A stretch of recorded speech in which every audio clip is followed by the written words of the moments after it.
ఆపత్కాలమందు యెహోవా నీకుత్తరమిచ్చునుగాక. యాకోబు దేవుని నామం నిన్ను ఉద్ధరించునుగాక. పరిశుద్ధ స్థలములో నుండి ఆయన నీకు సహాయం చేయునుగాక. సీయోనులో నుండి నిన్ను ఆదుకొనుగాక. ఆయన నీ నైవేద్యములన్నిటినీ జ్ఞాపకం చేసుకొనుగాక.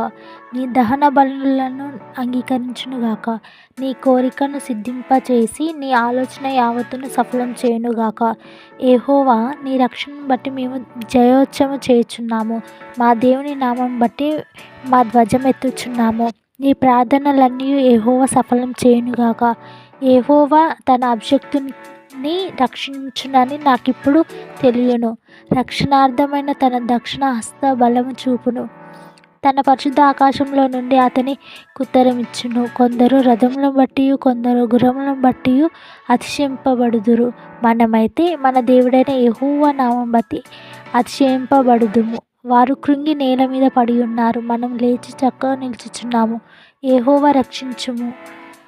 మేము మొరపెట్టినప్పుడు రాజు మాకు ఉత్తరమిచ్చునుగాక. ఆమేన్.